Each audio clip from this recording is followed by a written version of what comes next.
Hello मेरे नन्हे मुन्ने शेर, कैसे हो? जिंदगी कैसी चल रही है आपकी? चलो आपके आज के दिन को थोड़ा इंटरेस्टिंग बनाते हैं आपके सिविक्स के चैप्टर पावर शेयरिंग से। चलो शुरू करते हैं बिना किसी देरी के। 1 2 3 गो।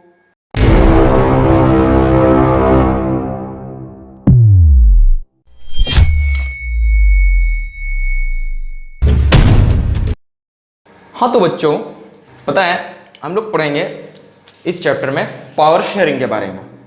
चलो एक छोटे से एग्जांपल देते हैं आपको। घर में जो है ना, बड़े होने के बड़े फायदे हैं। सबसे बड़ा फायदा ये है कि आप अपने से छोटे पर रौब जमा सकते हो यार, कुछ भी काम करवा सकते हो, मतलब कुछ भी। लेकिन जब उनके नखरे शुरू होते हैं ना, सच कहो सारा मान सम्मान सामान सब उन्हीं को मिलता है यार। चॉकलेट से लेकर बिस्किट तक सब उन्हीं को मिलता है। हमें हाथ पर हाथ धरे रह जाना पड़ता है।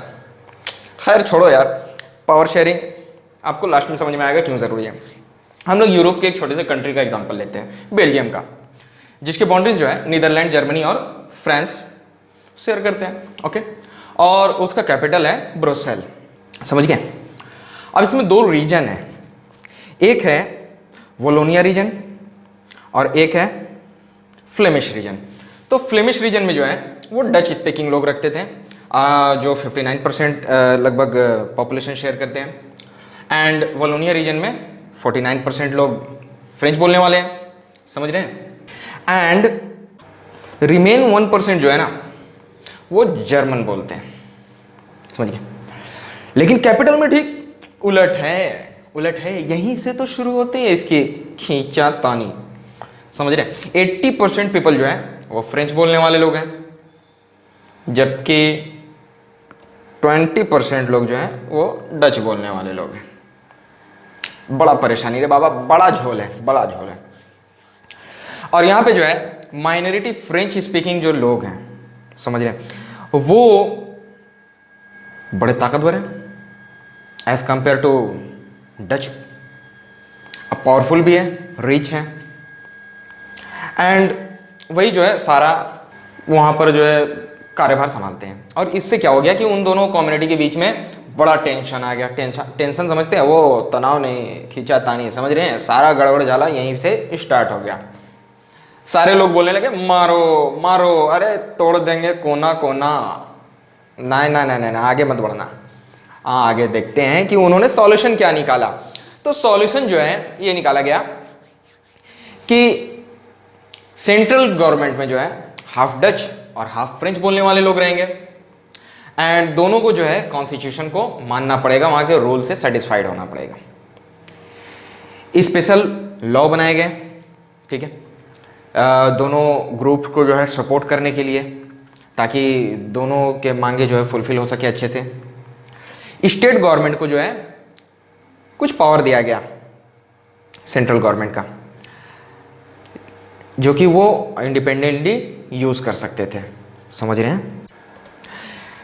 कैपिटल सिटी में भी जो है ना इक्वल कम्युनिटीज कंट्रीब्यूट कर रहे थे गवर्नमेंट में। समझ गए?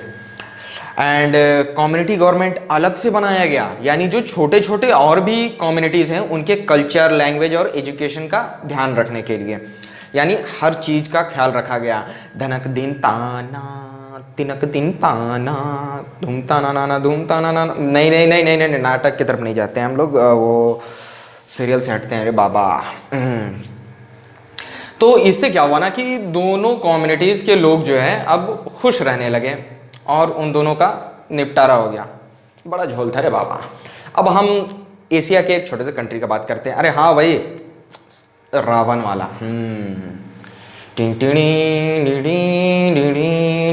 श्रीलंका। तो श्रीलंका में जो है ना सिन्हाला स्पीकर्स 74% थे, एंड रेस्ट जो है 18% वहाँ पे तमिल स्पीकिंग लोग थे। समझ रहे हैं? एंड 7% लोग जो है क्रिश्चियन। तो इतने सारे कम्युनिटीज़, खुशकिस्मत है हम लोग जो इंडिया में हैं, इतने सारे वैरायटीज़ होने के बावजूद हम लोग यूनाइट हैं और यूनाइट रहना भी है। ठीक है? तो 1956 में सिन्हाला जो है ऑफिशियल लैंग्वेज कर दिया गया ज़बरदस्ती। यस हाँ, गवर्नमेंट जो है सिन्हाला स्पीकर्स को हर जगह फेवर करने लगे, उनको जॉब्स एंड एजुकेशन में आगे आगे रखा जाने लगा। बुद्धिज़्म जो है गवर्नमेंट उसको प्रमोट करते रहे। इससे क्या हुआ ना कि तमिल्स पर क्या इम्पैक्ट पड़ा, उनका जो है ना फीलिंग्स आने लगा बीच में कि उनको कम किया जा रहा है, पिछड़ा जाति समझकर, उनको मेजॉरिटी समझकर दबाया जा रहा है। उनके मांग का जो है लैंग्वेज और उनके कल्चर का, तमिल्स के लैंग्वेज और कल्चर का कोई भी ध्यान नहीं रख रहा था और उनका राइट टू इक्वलिटी ले गया। अब देखो इतना होने के बाद कुछ रिएक्शन और रिजल्ट तो होना ही था। तो तमिल्स जो थे वो इक्वलिटी के लिए स्ट्राइक्स लॉन्च कर दिए, लड़ने पर उतारू हुआ है। अब अपने राइट के लिए कौन नहीं लड़ेगा वाला, ठीक है। अब आपके पास भी चॉकलेट के लिए आप लोग लड़ाई करते हो ना, अभी भी लड़ाई करते हो, झूठ नहीं, समझ रहे हो। चलो आते हैं वापस से चैप्टर में। हाँ, तो उनका डिमांड था कि उनको ऑटोनॉमी दिया जाए, इक्वलिटी दिया जाए, ताकि उनका भी लैंग्वेज और कल्चर का ध्यान दिया जाए। लेकिन वो सब सारे चीज़ों को मना करते रहे सिन्हाला। तो वो और तमिल जो थे वो नॉर्थ ईस्ट में एक सेपरेट कंट्री चाहते थे, इसके वजह से सिविल वार आ गया। आपने देखा होगा पिछले साल जो है एक चर्च को उड़ा दिया गया था भयंकर बॉम्ब से। बड़ा ही दुखद घटना था ये, बहुत सारे लोग मारे गए। तो इन सारी चीज़ों की वजह से क्या होता है कि श्रीलंका में बहुत भयंकर वाला सोशल इकोनॉमिकल सेटबैक आया, समझ गए, यानी कि इकोनॉमिक कंडीशन उनका हिल गया। अब आपको एक टास्क देते हैं, लिट्टी के बारे में आप सर्च करेंगे, उसका जो चीफ था उसका नाम था प्रभाकरण, ठीक है। आप पता करेंगे कि ये प्रभाकरण कौन था। वहाँ पे एक बहुत बड़ा तमिल ऑर्गेनाइजेशन था जो इस चीज़ के लिए लड़ाई कर रहे थे। अब उनके बारे में आप पता करेंगे, ठीक है। ये टास्क है आपका, बाकी सारा नेक्स्ट पार्ट में हम लोग मिलेंगे। Bye bye.